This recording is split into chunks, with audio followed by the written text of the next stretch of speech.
Hello दोस्तों। तो students का बहुत क्वेश्चन आता है इस बारे में कि सर हमें डिप्लोमा के बाद कितने की जॉब मिलेगी, किस सैलरी क्या होगी हमारी। अब इसका जवाब सही बताऊं तो ऐसा एग्जैक्ट कभी नहीं हो सकता कि सर इतने रुपए मिलेंगे आपको। हाँ, लेकिन एक रेंज हम बात कर सकते हैं कि डिप्लोमा के बाद आपको क्या जॉब मिल सकती है, किस तरह की कितनी सैलरी मिल सकती है। तो इसमें दो चीजें आ जाएंगी। एक तो है कि भाई साहब आप प्राइवेट जॉब करते हैं, एक तो है कि आप प्राइवेट जॉब में जाते हैं और दूसरा है कि आप गवर्नमेंट जॉब में जाते हैं। अब गवर्नमेंट जॉब वही बात, आपको कंपटीशन लड़ेंगे तब आप यहाँ पे पहुंचेंगे। अब गवर्नमेंट जॉब की बात करें तो इसमें जो स्टार्टिंग मिनिमम सैलरी है वो 50-40 से लेके 50,000 पर मंथ आपकी स्टार्ट हो जाती है।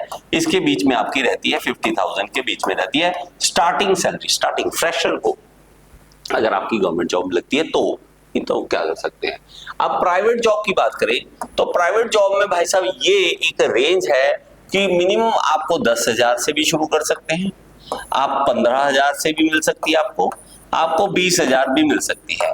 अब डिपेंड करता है कि कंपनी कौन सी है और आपकी स्किल कौन सी है, आपकी स्किल कैसी है, ये दोनों चीजें डिपेंड करेंगी। अब देखो कंपनी अगर लोकल लेवल की है, अगर बढ़िया टाइप है कि आप तो एक बंदा है उसने कंपनी चला रखी है, उसके पास 100 एम्प्लॉई है, बस इससे ज्यादा कुछ नहीं है। लेकिन अगर आप बात करेंगे मैं टाटा में जॉब कर रहा हूँ, प्राइवेट कंपनी में वहां पे जॉब कर रहा हूँ, तो आपको 20,000 के आसपास जो है सैलरी मिल जाती है। ठीक है, तो ये स्टार्टिंग सैलरी होती है। अब आप कहेंगे सर इसमें कितनी कम सैलरी है, इतने में क्या बनेगा। लेकिन आपको बताऊं, हमेशा याद रखना कि आपके पास इस टाइम एक ही चीज है, क्या वो है, सिर्फ डिप्लोमा का एक सर्टिफिकेट आपके हाथ में और कुछ नहीं है। आपका माइंड जो है ना इस टाइम, दिमाग जो है वो खाली पड़ा है बिल्कुल। आपको ऐसे कहे बात सर मुझे थर्मोडायनेमिक्स के लॉ आते हैं, उससे कोई नहीं होता। इंडस्ट्री को कोई मतलब नहीं है आपको लॉ आता है नहीं आता, वो तो चलो इंटरव्यू में पूछ लेते हैं, बाकी उनको कोई मतलब नहीं होता। प्रोडक्शन में जब आप देखते हो कि मशीनें चल रही हैं, वहां पे मशीनों के थ्रू ज्यादा प्रोडक्शन नहीं करवानी है, बंदों से काम करवाना है, वो स्किल आपके पास है या नहीं। क्वालिटी में आप जाते हो तो क्वालिटी चेकिंग करने का आता है या नहीं आपको, वो स्किल वो आप सीखते हो।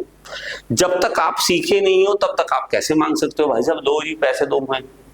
लेकिन यही अगर आप देखते हैं तो आप 1 साल 2 साल लगा लेते हैं, 1 ईयर हो जाता है आपका, 2 ईयर हो जाता है, तो आप प्रमोशन के चांसेस आप यहाँ पे आ जाते हैं कि सैलरी हमारी बढ़ेगी।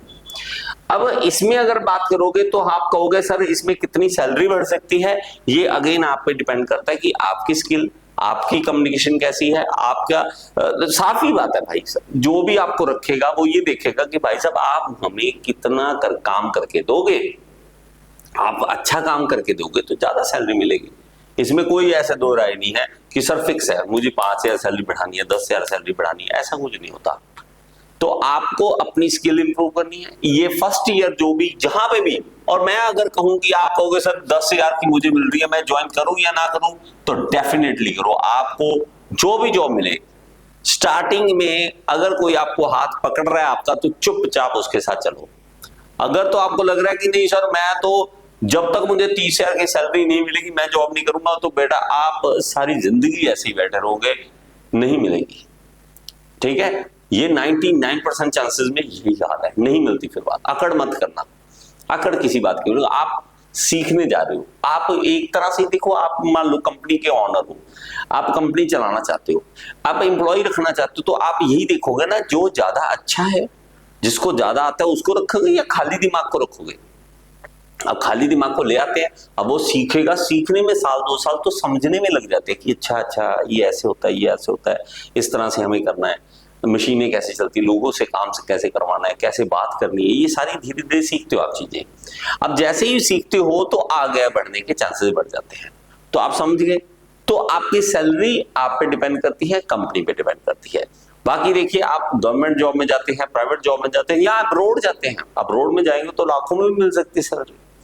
लेकिन अगेन हम सर्च कैसे करें, तो सर्च बहुत कुछ है। आप सर्च कीजिए कि इस तरह से हमें जॉब जो है वो अच्छी मिले, और आप जॉब में कैसे इंप्रूव कर सकते हैं, आपकी कम्युनिकेशन स्किल कैसी है, आपकी बात करने का स्टाइल कैसा है, ये सब कुछ डिपेंड करेगा। ओके, आई होप आपको समझ आया हो। Thank you so much. इसी तरह हमारे साथ जुड़े रहे। और अगर आप एसएससी जेई आरआरबी जेई की तैयारी करना चाहते हैं, ठीक है, आप जेई साहब बनना चाहते हैं, तो ऐप जरूर डाउनलोड करें हमारी, उसके अंदर कोर्सेज है, ऐप डाउनलोड कर लेना, उसके अंदर कोर्सेज है जो वो all in one AEJE course है, all in one AEJE course है, उसको एनरोल कीजिए, उसके अंदर आप मेरे साथ तैयारी कर सकते हैं, तो आप गवर्नमेंट जॉब ले सकते हैं। Thank you so much. Next video में फिर से मिलेंगे।